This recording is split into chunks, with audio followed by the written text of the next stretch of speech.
Hola, ¿qué tal? Muy buenos días, buenas tardes, buenas noches para todos los que también nos acompañan por el canal de YouTube.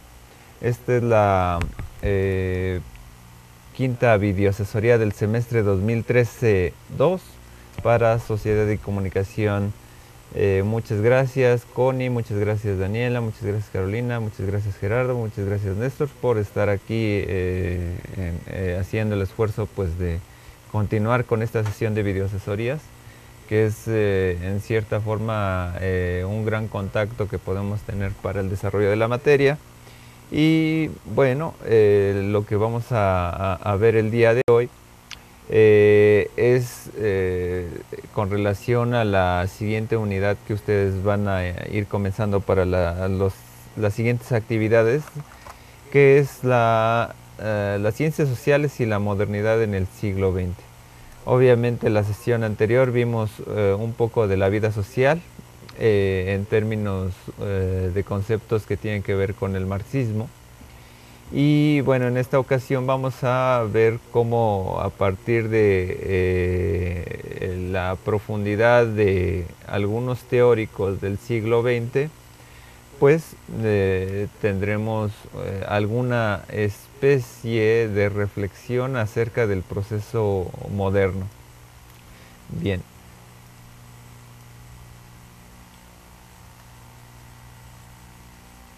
El objetivo de la sesión es que comprendas cuál es el sentido de la crítica o liberación en las ciencias sociales.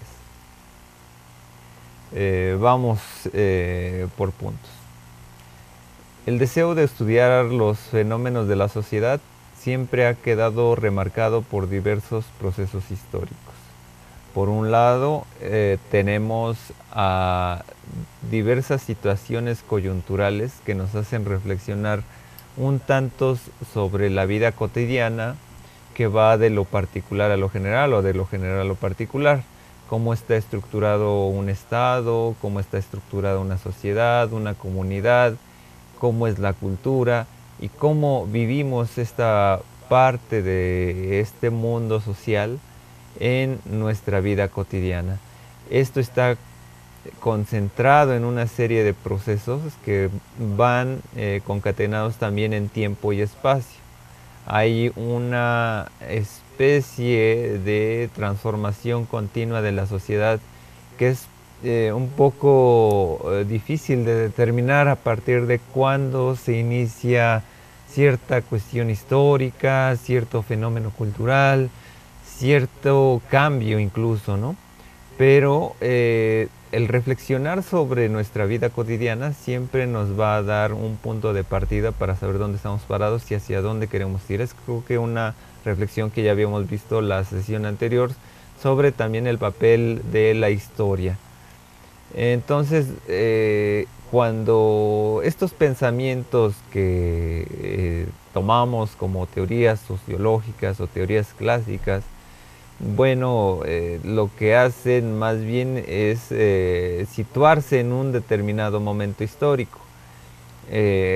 Ahora bien, bueno, con el surgimiento de todas estas teorías que ya llamamos clásicas y el reconocimiento científico también de estas ideas, eh, eh, el, este proceso o desarrollo de teorías, ideas, etcétera, que lo vimos con las teorías empírico-analíticas, pues están concatenadas con ciertos elementos históricos que marcan la vida de cada autor.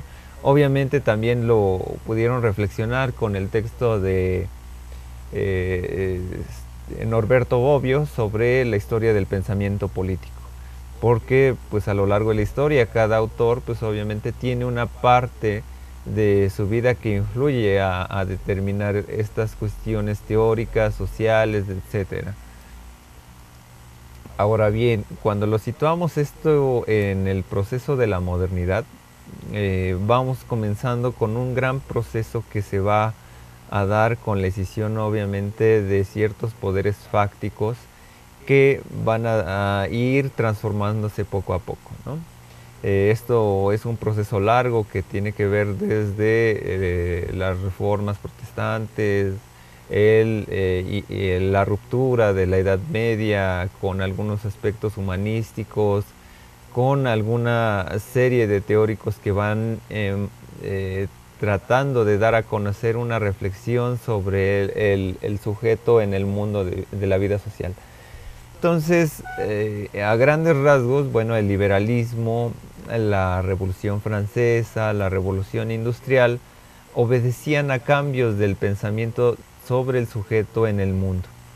Es aquí donde el ser humano tiene un punto de partida que se comienza a ver a sí mismo y comienza a ver esta figura que le podríamos decir otredad, alteridad a través de los demás, porque pues bueno, estamos en una dialéctica entre el sujeto y todo aquello que marca a la sociedad en determinado momento. Entonces, lo que aquí bien podemos reflexionar, que es el individuo ante la sociedad, que es primero reconocido por su potencial en la transformación de la estructura general de un estado, una cultura, etcétera, y que por otro lado la misma sociedad que reconocía el papel del individuo transformó el concepto de Estado y la forma de la vida en general en todas sus dimensiones. Es aquí donde estamos profundizando en esta cuestión dialéctica, en ver a los otros o al todo de la sociedad frente a uno mismo. Entonces, este proceso que bien tiene un origen sociohistórico, que es a través de diversos pensadores, pues realmente es una forma de construir al sujeto y que dentro del aspecto histórico le podemos llamar una especie de estado de modernidad, porque por un lado nos plantea a nosotros como sujetos como arquitectos de nuestro propio destino.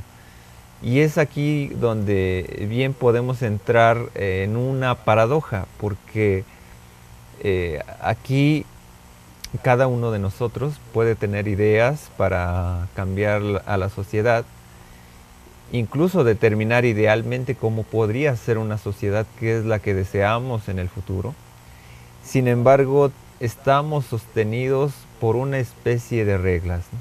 En este aspecto, como bien planteaba Rousseau, con esta visión sobre el contrato social, es que dejamos libertades originarias, naturales, por otro tipo de libertades que el mismo Estado va a erigir en el aspecto legal.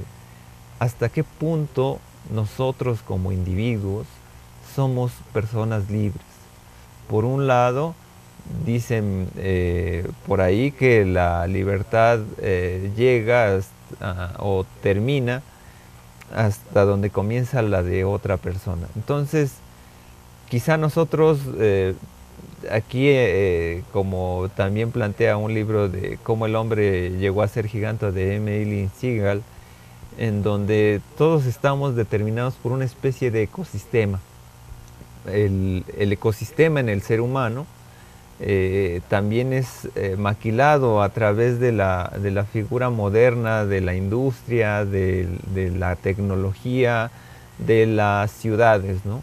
Esto tiene que ver que tenemos grandes márgenes de determinación. Y hay una reflexión filosófica sobre esta paradoja, porque digamos, Emile y Segal hablaban en su primer capítulo sobre la jaula, donde pensemos, ¿no? Metafóricamente en este aspecto de la libertad.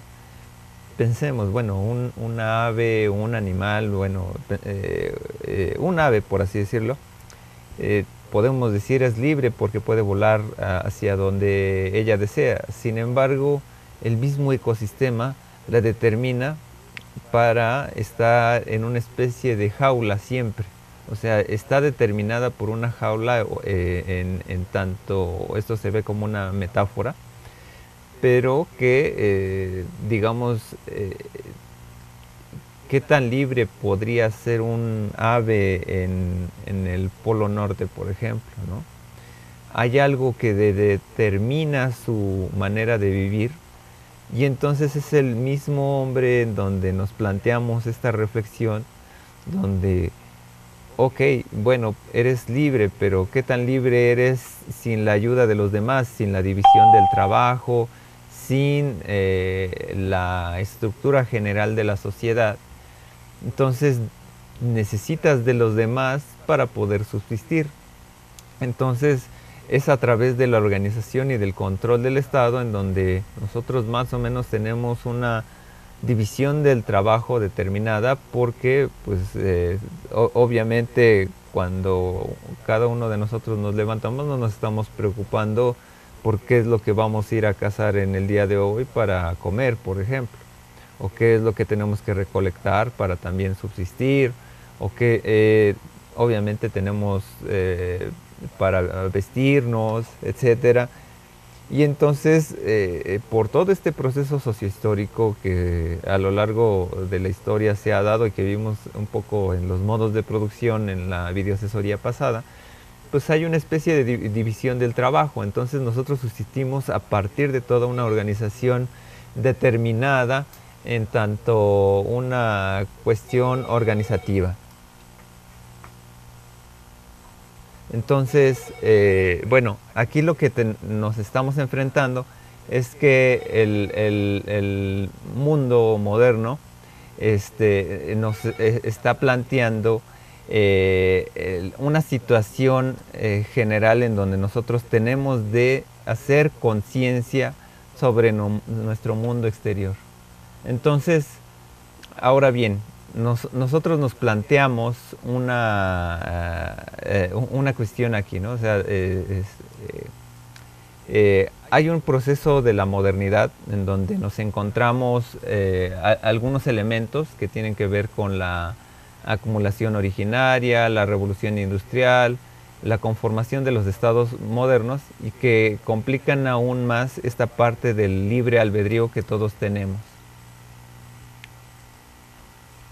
Entonces, a lo que estamos yendo en esta parte es que, por un lado, por ejemplo, en este proceso moderno, existen ciertas libertades que el Estado le da al individuo, ¿no? Por ejemplo, en el estado de acumulación o económico, bueno, hay un sentido en donde las clases sociales, obviamente, comienzan a emanciparse los burgueses, pero en este sistema de libre albedrío todos pueden acumular dinero o ganancia, ¿no? Siempre y cuando detentes los medios de producción. Entonces, por un lado, el mismo sistema te va a regular para condicionar aquí ciertos elementos del albedrío, y entonces la sociedad moderna, quien no entra dentro de esta sociedad moderna, pues va a vivir una especie de no subsistencia, ¿no? No va a estar con el sistema. Y aquí vienen estas reflexiones sobre Emil Durkheim sobre la anomia social: si no nos podemos adaptar, si no podemos tener una relación con los demás. Y entonces, algo así en la modernidad, estamos determinados también en una especie de control que vamos a ir trabajando entre el individuo y los otros. Entonces, aquí es donde las ciencias sociales, por un lado, comienzan a cuestionarse sobre una legitimidad, sobre su objeto de estudio y sobre la capacidad que tiene para problematizar este mundo social, e incluso sus cuestiones de práctica. Por un lado analizamos, pero por otro lado nos cuestionamos qué tan factible es hablar de toda esta determinación de los objetos sociales, y cómo vamos fundamentando estos objetos de estudio para que se legitime como una disciplina social. Entonces, aquí nos vamos enfrentando al siglo XX, que es ya finalmente como una expresión ya determinada de una evolución, por así decirlo, de la modernidad, en donde ya comenzamos a hablar de una sociedad de masas. Obviamente nosotros nos podemos perder entre la masa, entre un determinado grupo de individuos, y entonces aquí obviamente nos cuestionamos a qué tan factible es vernos como sujetos sociales, en donde precisamente estamos quizá perdiendo una parte individual frente a la modernidad. Entonces, esto es una reflexión que la, pues, el romanticismo ha planteado en diversas ocasiones. A quien le guste la literatura romántica, pues obviamente se va a enfrentar siempre con un personaje solitario, con un personaje que va a estar confrontado con la moral de la modernidad y las estructuras que no puede cambiar en cierta medida, y que pueden ser estos personajes como Frankenstein, que no se ubica dentro de un proceso de construcción social que va hacia esta sociedad de las ciudades nuevas, y que no se ubica dentro de este mundo. Asimismo, esta figura de Drácula, pues bueno, también es lo mismo, o sea, es una visión mitológica frente a un mundo moderno que está cambiando. O sea, la monstruosidad que se ve ante estas figuras del romanticismo también, pues es un dar a conocer esta cuestión del fin de la razón frente al raciocinio extremo de la sociedad. Sí, y de aquí viene toda esta postura de la locura, por ejemplo, en donde si tú piensas de manera diferente ante el status quo, pues obviamente pues vas a estar alejado dentro de esa postura moderna. Y por otro lado, si eres grandioso, etcétera, dentro de esa locura, en algún momento podrás ser determinado como una especie de avatar,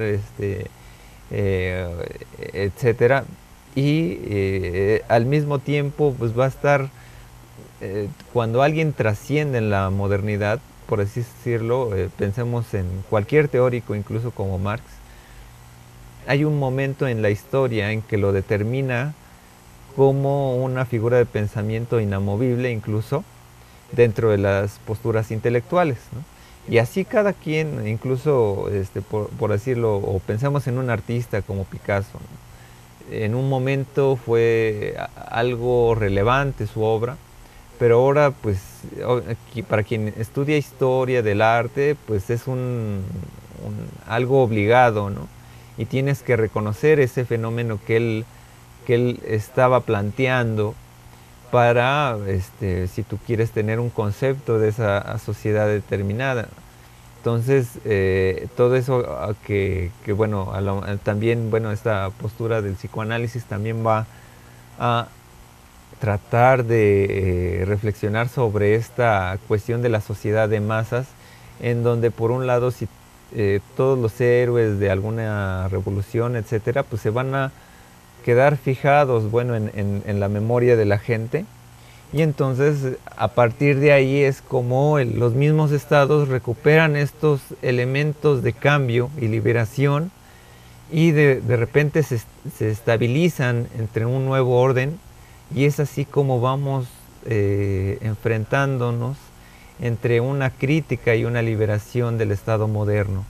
Entonces, ante esta reflexión, los diversos autores del siglo XX muchas veces primero defienden la sustentabilidad científica del estudio de lo social, y por otro lado, bueno, además de sustentar estas ideas, pueden plantear la posibilidad de transformar el pensamiento y el mundo. Entonces, algo nos cuestiona dentro de un mismo mundo, y entonces nos comenzamos a adentrar a una especie de vocabulario especializado, donde hablamos de sistema, hablamos de una cuestión que nos une a todos, y entonces vamos aterrizando esta cuestión de que por un lado hay una liberación y por otro lado entra en un orden determinado. Entonces el mundo en el siglo XX tendrá fenómenos sociales precisos que determinarán las obras y el enfoque de cada autor. Obviamente nos estamos enfrentando a que en el siglo XX hay grandes confrontaciones de guerra en Europa, y que se van a extender alrededor del mundo en posturas ideológicas, e incluso también van a estar concatenadas con un proceso tecnológico y social, en donde hay determinados elementos que nos hacen reflexionar sobre esta sociedad moderna, o qué tan racionales somos al ver que si tenemos todo un desarrollo en la tecnología y el pensamiento, ¿cómo puede ser posible que todavía sigan dándose estos procesos de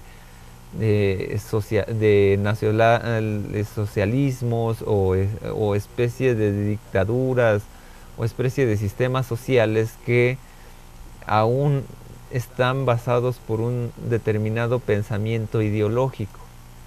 Entonces, aquí los diversos teóricos delimitan sus estudios de la sociedad, ya sea en el Estado, la economía, la cultura, los medios de la comunicación, la política y otros elementos. Estos son puntos de partida para hacer esta reflexión, en donde vamos a ir retomando todo este proceso de la modernidad.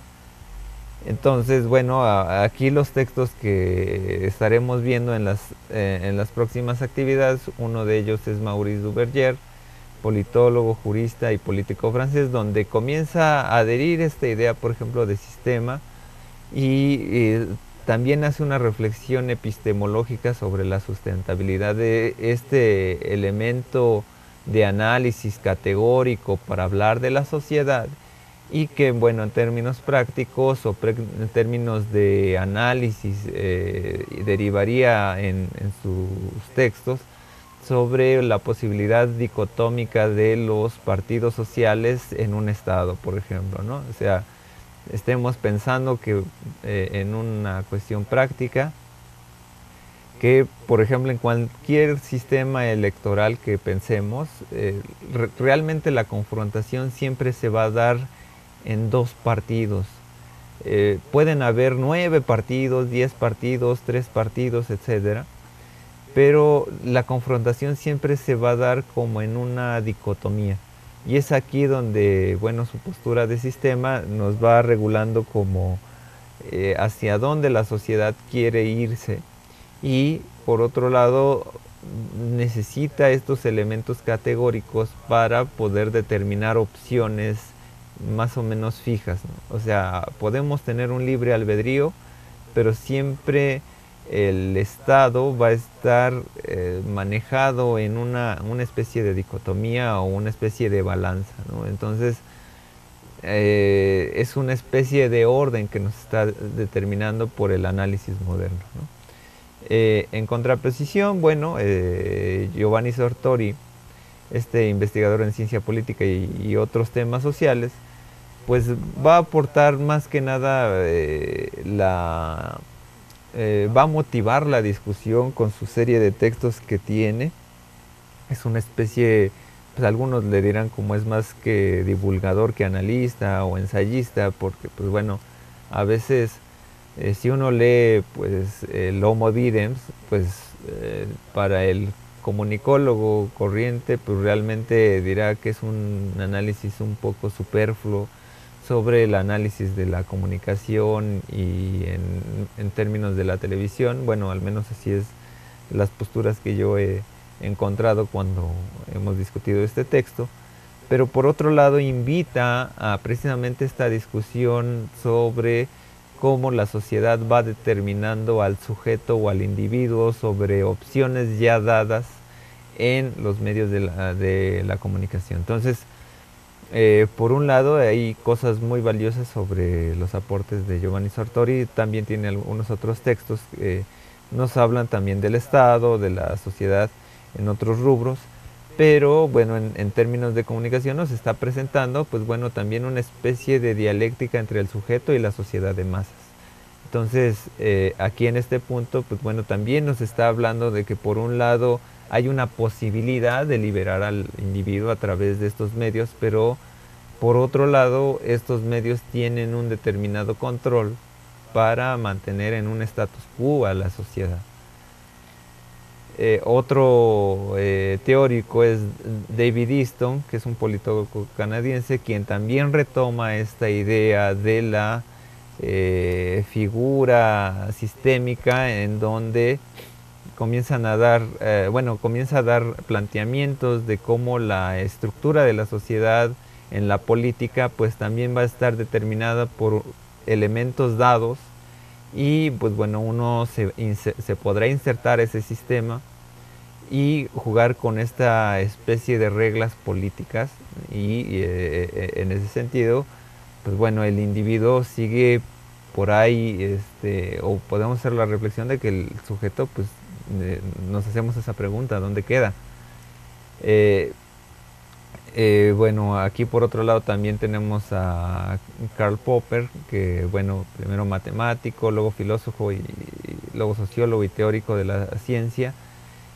Bueno, comienza a dar un salto, sobre todas estas disciplinas y comienza a profundizar sobre todo dentro de una postura, bueno, algunos dirían todavía dialéctica realista o realista crítica, aunque tiene su postura del falsacionismo sobre cuál es el sustento de las categorías que se están manejando en términos de la sociedad, ¿no? O sea, aquí es una postura diferente la de Karl Popper porque pues bueno, comienza a hacer epistemología de la ciencia y entonces plantea finalmente cómo vamos categorizando el mundo dentro de una línea pues social que por ejemplo dentro de la postura moderna pues hacemos una especie de categorización sobre los fenómenos sociales, sobre la sociedad de masas. Y bueno, entonces a partir de ahí ya hay una especie de relación crítica y que nos tenemos que confrontar dialécticamente a ciertos estados determinados y por ahí, bueno, se da esta idea todavía pues, en cierta forma pues, también hegeliana, pero de ir transformando a la sociedad. Entonces, bueno, es una postura distinta. Y bueno, aquí también tenemos a Huntington, que es de los recientes politólogos que tuvieron gran realce en la segunda mitad del siglo XX, donde precisamente va a cuestionar aquí las sociedades modernas actuales que van a ir determinados por algunos elementos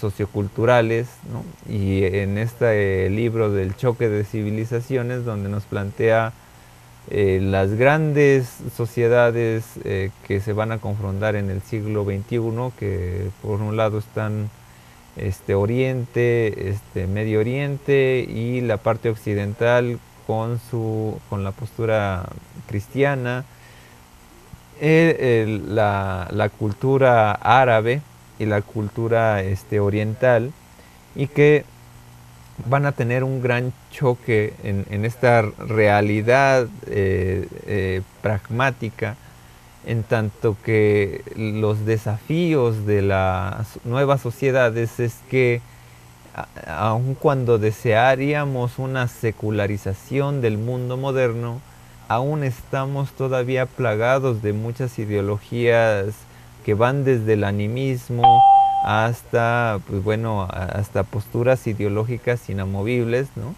Y que están institucionalizadas, por ejemplo. O sea, quizá es un poco más complejo hablar de Oriente, pero sí vamos a seguir viendo, por ejemplo, todavía el choque moderno que en realidad es como una falacia, ¿no? Pero todavía esta parte cristiana de Occidente, pues bueno, realmente eh, se utiliza como todavía como bandera, no es una cruzada ciertamente, pero se pone siempre como pretexto o como una bandera ideológica, moral, para incluso distinguirse del otro o de la otredad. Entonces en esta sociedad moderna es donde pues otro tipo de sociedades diferentes como en Medio Oriente, o sea, todo el problema que estamos viendo en los medios sobre Palestina y los judíos, pues obviamente tiene una determinación ideológica sobre lo que por un lado Occidente desea y por otro lado está toda esta cultura todavía tradicionalista, ortodoxa, pues está generada dentro de un contexto determinado. Asimismo, cuando damos nuestra visión a lo que les llaman los 7 dragones asiáticos, bueno, que en donde ahorita China es la economía que tiene relevancia, pues bueno, también está estructurada dentro de una forma cultural y forma de vida determinada. Entonces ahí es donde las grandes confrontaciones de la globalización moderna todavía van a tener una especie de conflagración o de un mundo de contrastes donde finalmente nos hacen reflexionar dónde está este sujeto social frente a la sociedad moderna.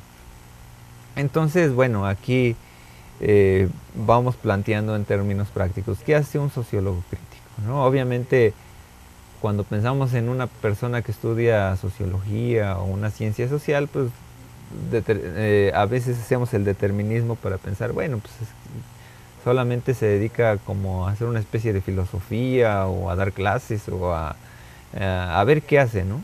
Pero cuando nos planteamos este aspecto sobre la cuestión pragmática de la sociología, pues es donde tenemos que tomar un punto de partida, que aquí es una gran contradicción que a veces las universidades, sobre todo en la carrera de comunicación, nos hemos enfrentado. Es que regularmente, pues bueno, la aspiración de muchos chicos, estudiantes o aspirantes a esta carrera, pues regularmente van determinados no necesariamente por el conocimiento que les puede ofrecer una disciplina de ciencia social, sino muchas veces por el factor económico, laboral, determinado por una cultura moderna de los medios y que está en cierta forma determinando a veces muchos de los planes de estudios que a veces tenemos, ¿no? Y ahí hay contradicciones, por ejemplo, dentro de que, pues bueno, paradójicamente pensamos, o lo ideal sería más bien que una universidad fuera la que determinara el pensamiento crítico y social para que después toda la sociedad se inundara con ese pensamiento y pudiéramos cambiar a la sociedad. La realidad a la cual nos enfrentamos dentro de un sistema económico determinado como el neoliberal, pues es que dentro de este poder oligárquico, burgués, etcétera, pues muchas veces van determinando gran parte de lo que ustedes supuestamente deberían de aprender por este fin práctico, etcétera, y los que a veces pensamos en un pensamiento crítico, ya sea desde cualquiera de las divisiones que podamos manejar dentro de la sociología, pues obviamente va a estar pues recluido para una minoría. Entonces a veces hay una crisis vocacional en este aspecto de quien estudia una ciencia social, ¿no? O sea, crees que estudiando una determinada carrera pues será la panacea. Bueno, es obvio, pues todos tenemos que vivir de algo, pero hay veces que hay crisis vocacionales tremendas aquí, sobre todo en comunicación, donde a veces no sabemos determinar cómo este aspecto crítico y social nos puede ayudar más que a un aspecto económico a humanizarnos. Entonces, aquí es pensar en la sociedad y cómo es que nos conducimos en la política como individuos frente al todo ya establecido en el proceso moderno, nos cuestiona qué podemos hacer y ser aquí y en el ahora. O sea, nos enfrentamos a una sociedad determinada por muchas aristas. O sea, incluso en todos los rubros, ¿no? O sea, la sociedad más o menos ya te determina, no te exige, pero es como un código abierto, no determinado. La sociedad te plantea que tú en determinado momento ya sabes qué consumir. Te ponen Pepsi o Coca-Cola. Entonces, tu libertad de albedrío va a estar en saber qué producto vas a consumir. O eso es en un rubro económico que da. ¿Qué vas a estudiar? Pues bueno, las disciplinas están aquí, está la disciplina sociología, psicología, ciencias duras, etcétera. Y el conocimiento libre, ¿dónde está? O, por ejemplo, a lo mejor tienes un pensamiento espiritual, es una libertad que puedes tener, pero la sociedad te determina a que tengas un credo determinado, que si eres protestante, que si eres católico, que si eres musulmán, que si eres, etcétera, ¿no? Incluso el no tener una posición sobre esa determinación ya tiene su especie de gremio, ¿no? Entonces, aquí la voluntad individual va a estar sujeta a procesos sociales en donde tú, como individuo, por un lado te pierdes. Y por un lado van a estar algunos teóricos, incluso sobre que no son solamente los que mencionamos, sino que muchos van a cuestionar esta sociedad de masas en donde ya te determina. Ok, tienes libertad de creer en el cristianismo, etcétera, ¿no? Pero te vas a congregar los domingos, etcétera, y te vas a perder dentro del acto social, no dentro de tu postura espiritual, por ejemplo. O vas a tener una postura política, vas a tener un pensamiento de izquierda, de derecha, de centro, no sé, o vas a ser un anarquista, pero hay agrupaciones sociales que te determinan a tener una opción u otra. Si vas a votar verde, rojo, azul, etcétera, quizá a los gremios determinantes, a las oligarquías, no les importe ni siquiera, ¿no? Así como a determinados gremios, sean de la cultura, sean de la religión, etcétera. Pues realmente lo importante es en esta relación que se conjuga para otros fines muchas veces, pues es esta situación en donde tú como sujeto te cuestionas dónde estoy y qué puedo hacer entre esta estructura general. Y es aquí donde muy pocos de nosotros miramos a plantear qué estamos haciendo sobre esta realidad, sobre mi contexto. Si mi futuro ya está prácticamente escrito, no por un fin divino, sino por una prescripción casi trágica, como el oráculo ya nos dice o ya nos determina, ¿no? O sea, en esta reflexión que hacía el Tigre Azcárraga, donde pues denigraba a las clases sociales bajas, donde decirles, pues si naciste pobre, pues vas a morir pobre, pues lo único que vamos a hacer por ti pues es darte televisión para que seas feliz, ¿no? Digo, en este sentido, pues bueno, el concepto marxista es muy válido cuando habla de la religión. Es la religión como el opio de los pueblos, porque pues precisamente dale paz. O sea, quizá el individuo tiene miedo de encontrarse a sí mismo solo. Y en este proceso de la modernidad, pues le das confianza, o sea, le permites dar una esperanza dentro de su vida. A lo mejor es oscura, es gris, no sé, pero tiene ese momento de libertad de sonreír un poco, quizá. Entonces, aquí es donde precisamente nos cuestionamos, en donde toda la literatura romántica hace un cuestionamiento, incluso la ciencia ficción hace ese cuestionamiento en dónde estamos como individuos. Y es aquí donde cuando nosotros volteamos hacia nosotros mismos, o sea, se da un modo de organizar nuestro pensamiento individual. Hay un pensar acerca de la sociedad para saber cómo nos estamos rigiendo. Hay una gran especie de orden al cual estamos sometidos, a veces sin pedirlo y a veces sin hacerlo consciente.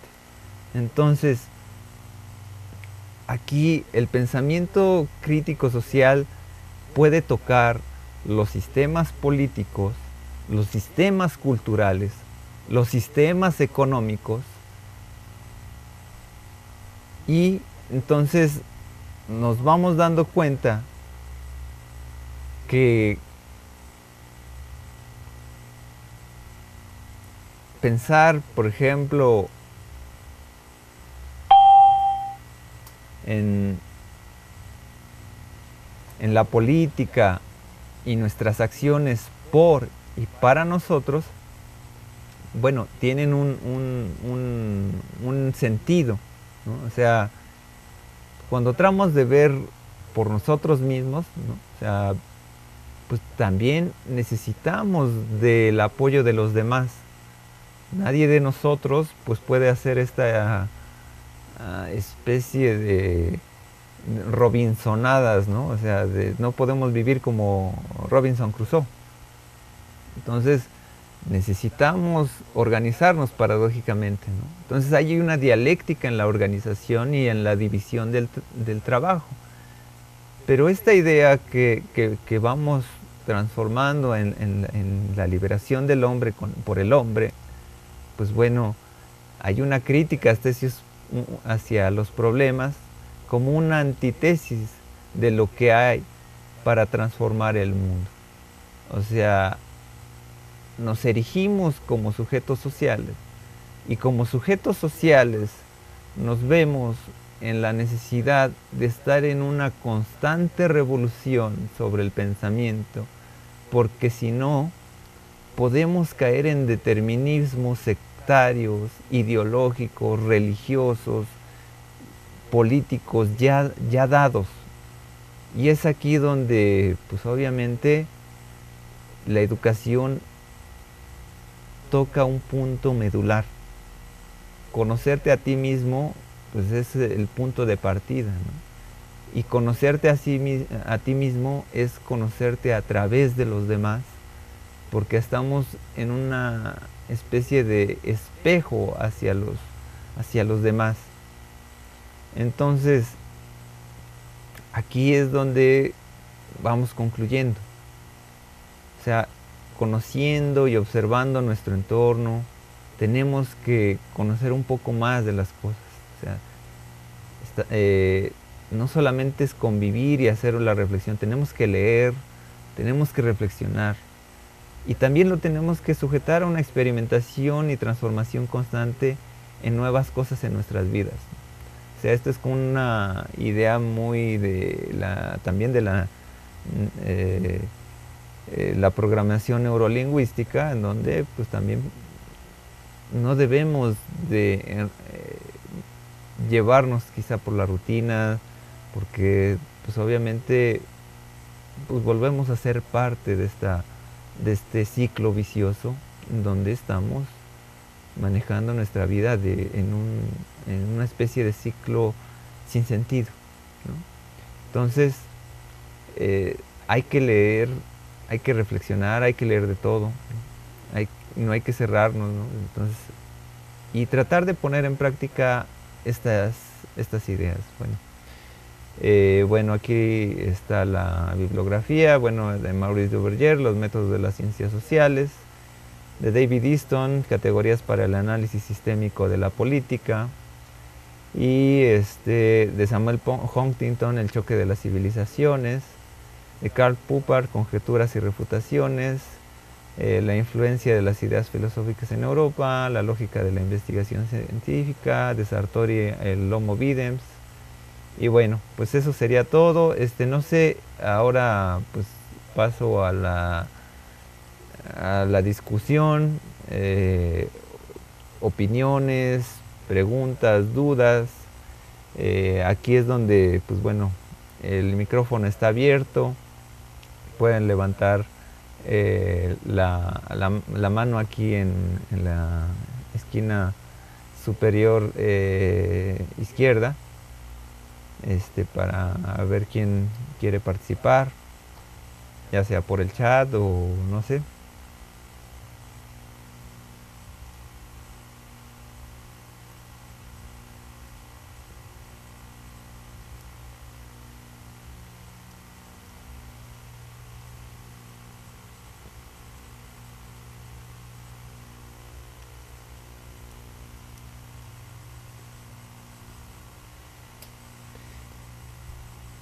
Bien, dice Néstor, me parece trascendente volverse crítico como una actitud ante los problemas y situaciones que viví. Dice Daniela Paz, más que trascendente es fundamental. Ok, no sé, ¿hay algo más? Para, para no quitarles la inspiración. Dice Néstor, estoy de acuerdo, bueno, con lo que dijo Daniela sobre que es más trascendente que más que trascendente es fundamental esta cuestión sobre la crítica social.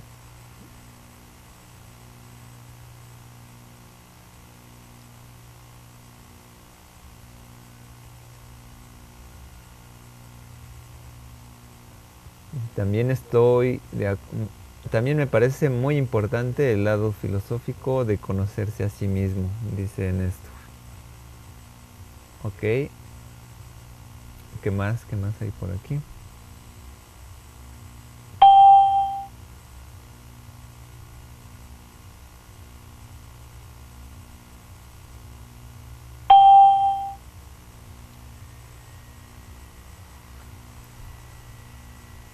Bueno, con esto, bueno, dice Néstor, otro punto es el de la libertad. ¿Hasta dónde somos libres? Pues esa es una pregunta, pues obviamente filosófica, en donde, bueno, en la respuesta filosófica, pues bueno, o sea, no, aquí es la cuestión sobre la relación que tenemos, ¿no? Algo les explicaba sobre esta reflexión que hacía Emily y Seagal sobre cómo el hombre llegó a ser gigante, en donde todos vivimos en una especie de jaula. O sea, nuestra jaula son las reglas que nos determina la sociedad moderna y por otro lado tenemos una libertad legal, por así decirlo. O sea, cada uno de nosotros si lee la Constitución, pues puede decir, bueno, pues tengo la libertad de ir a, pues de tener libre tránsito sobre toda la República. Pero no hay una libertad en ciertos otros elementos que dirías, si a mí me hacen, no sé, si a mí una persona me pega, no sé, o un asaltante, etcétera, pues no tengo la libertad ahora sí, de defenderme en defensa propia y atentar contra su vida, porque pues, bueno, o sea, es más o menos el código civil, pues bueno, más o menos, digamos que no podemos ejecutar venganza, ¿no? En ese sentido, o sea, no hay una y uno como ente social pues puede ser libre en ir a matar a alguien, pero la sociedad está regulada para que eso no suceda, ¿no? Entonces, precisamente la justicia, precisamente ese es un problema en donde nos damos de topes muchas veces, ¿no? Sobre todo ahorita con las noticias de las policías comunitarias, ahora que está de moda en las noticias esta idea, pues es precisamente porque están fuera del marco legítimo del Estado y del discurso del poder, en donde el problema de la justicia, pues por eso esta reflexión de los Vengadores y de los personajes de historietas, luego o si nos vamos a las películas de Charles Bronson, ¿no? De los Vengadores o los Vigilantes, pues realmente están fuera de la ley. O sea, no puedo ser un acto de venganza cuando pues, yo lo considero un acto de justicia, ¿no? Entonces hay un medio determinado por el cual esta justicia se tiene que cumplir. Si a mí me hacen algo, yo tengo que levantar la denuncia, tener que pasar todo este proceso burocrático y finalmente que luego de esta serie de pasos, pues bueno, el Estado pues, determine si hay una orden de aprehensión para tal persona, etcétera. Entonces hay un marco legal al cual estamos adscritos y entonces esta libertad está coaccionada. Eres libre de utilizar la justicia siempre y cuando vayas por los métodos adecuados del Estado. ¿Qué quiere decir? No, tú no vas a ejecutar a esa persona que a lo mejor mató a tu mamá o a tu hermano, etcétera, no sé, o lo puedes encarcelar, no. Tu libertad está restringida a decir, voy a levantar una denuncia, voy a pasar por el MP, etcétera, bla, bla, bla, bla. Y a ver si, bueno, ahora el Estado, pues bueno, determina hace las consideradas necesarias para determinar si esa persona es culpable o inocente, ¿no? A la que se está juzgando. Entonces, pues obviamente por el problema burocrático que tenemos, pues esto nos hace desconfiar precisamente de las instituciones. Entonces, aquí es donde, pues bueno, nuestra libertad está regulada. Entonces, hay una libertad original cuando nacemos, la dejamos. Y esa es la reflexión de Rousseau también, donde todos vivimos encadenados en este mundo. Y es por eso esta reflexión que les plantea de la jaula, donde un ave pues puede volar donde quiera, pero el ecosistema le determina dónde puede vivir o no. Entonces, ¿qué tan libre eres? O sea, ahí es donde el mundo está regido, ¿no? Como por una orden natural también, o sea, que vamos construyendo, pero esta ley social es una ley creada por el hombre, ¿no?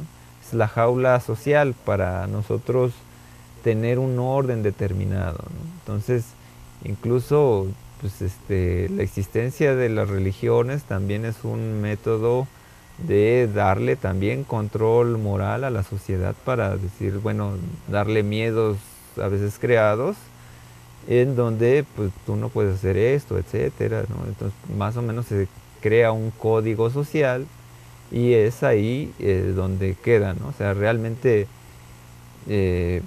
bueno, dice Daniela Paz, es ilegítima la justicia a mano propia, sí, bueno, ahorita lo que estamos manejando y ahorita lo que ahorita se da, bueno, de la cuestión religiosa, pues sí, pues es la edad, toda esta herencia que todavía hay de la Edad Media, pero y hay una coerción psicológica, sí, dice Daniel Paz, sí, precisamente,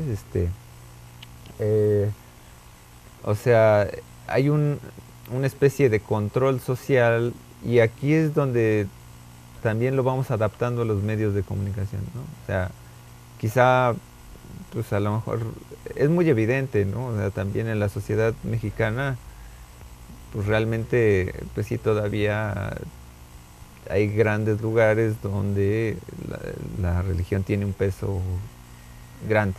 O sea, en la revolución, bueno, más bien en la postura protestante como los países anglosajones, ¿no? Pues bueno, el caso de Estados Unidos es muy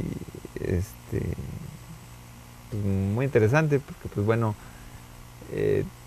sí hay una visión divina dentro de incluso cuando uno revisa los billetes, ¿no? De Estados Unidos, pues en God We Trust, ¿no? Hay una postura también religiosa muy diferente a la cuestión tradicional del cristianismo, del catolicismo, porque pues bueno, ellos se manejan por una cuestión protestante, ¿no? Una visión ya sea anglicana o luterana, pero digo, hay un margen ahí cristiano que los va determinando y también tiene un código de leyes, ¿no? O sea, de hecho, pues ahí está muy dada esta visión todavía, pues más o menos de manejar, bueno, lo que debe ser, ¿no? O sea, ahorita las sociedades modernas que se enfrentan, por ejemplo, a muchos de los tabús, ¿no? Sociales, pues ahí es donde te das cuenta qué tanto hay un peso religioso y qué tanto no, ¿no? O sea, digo, aquí en la Ciudad de México, pues bueno, este, cuando se aprobó, por ejemplo, la ley de los matrimonios homosexuales, pues realmente, eh, mm, pues sí hubo grupos de cierta ideología religiosa que estaban en contra, pero no tuvieron un gran peso, ¿no? Para ir en contra, ¿no? Entonces, digamos que hay una concesión ahí democrática, ¿no? En donde pues, si la mayoría está de acuerdo con algo, pues bueno, se realiza, ¿no?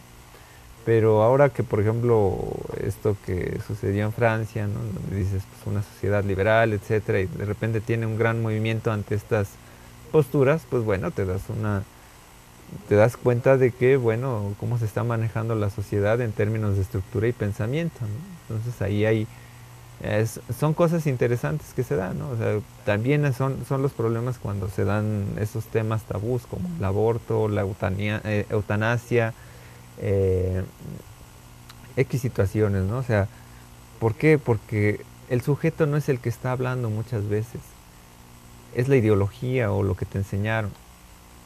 O sea, no me vengas a decirme, no, es que mi pensamiento es que esto es diabólico y no sé, no, o sea, ¿por qué? Porque al individuo le da miedo encontrarse a sí mismo y tener un juicio propio. O sea, no quiere decir que tengamos que estar en desacuerdo con esa postura tradicional, pero difícilmente la gente hace una reflexión sobre este mundo al cual está sujetado, porque pues, regularmente pues, ya están dados estos discursos. Entonces la gente solamente repite y repite y repite y repite todo esto, ¿no? O sea, pues digo, si quiero escuchar al Papa, pues voy a leer un texto del Papa, no me lo tienes que decir tú. Entonces, o si voy a leer un texto de la extrema derecha en México, pues, puedo documentarme yo mismo. Entonces, ahí es donde aquí la sociedad entra a veces en un choque y pues es cierta forma dialéctico, ¿no? O sea, hay posturas diferentes, encontradas, ¿no? Y es aquí la arena determinada donde podemos plantear, o sea, qué es lo que queremos, ¿no? Quizá alguien podrá decir, bueno, pues yo estoy de desacuerdo de esta sociedad, pues me voy a un estado y creo mi ciudad autónoma, lo que sea, ¿no? Pero aún así, aunque quisiéramos vivir como menonitas o amis, pues tenemos que estar sujetos al marco jurídico y legal, ¿no? de un estado ya dado. Y esa es una de las grandes complicaciones cuando nosotros tratamos de dar una crítica a un hecho social, a un fenómeno social. Sin duda alguna hay una cuestión que nos ata a nuestros prejuicios. Y es ahí donde, cuando, pues en definitiva, las áreas de las ciencias sociales, pues ayudan mucho a las personas que a veces entran con un prejuicio ideológico, religioso, político. Les digo, o sea, hay egresados de la Facultad de Ciencias Políticas que, bueno, pues al final a lo mejor trabajarán para la izquierda, para la derecha, para el centro, etcétera, pero saben determinar el contexto. Igual, o sea, igual si una persona tiene una idea muy ortodoxa de la religión, pues lo importante es que sepa escuchar a los demás. O sea, y ese es un error que a veces tenemos en comunicación. Hay mucha gente que se dice comunicólogo, licenciado en comunicación o que estudió comunicación, pero difícilmente escucha, ¿no? Es como, por ejemplo, este, cuando entramos a la plataforma, y pues a veces por hacer las cosas rápidas no leemos bien. O sea, leemos, sí, tal, tal, tal, ¿no? Y entonces no encontramos bien las cosas porque tenemos que detenernos a reflexionar qué nos están pidiendo o qué estamos haciendo, ¿no? O por ejemplo, o sea, igual, o sea, yo no puedo saber si a lo mejor, bueno, a lo mejor la única relación que tengo de feedback ahorita con ustedes de retroalimentación, pues es ahorita lo que me están escribiendo, por ejemplo, ¿no? Yo no puedo asegurar que en el canal de comunicación pues haya alguna falla, ¿no? O sea, pues, o que esté todo correcto. Pero pues, solamente a través de estas interpretaciones es como vamos encontrando una especie de diálogo, por ejemplo. Bueno, no sé, alguna otra opinión, duda.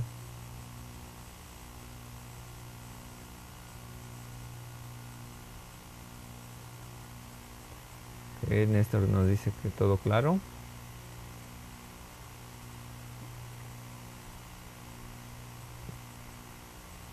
También todo claro, dice Daniela.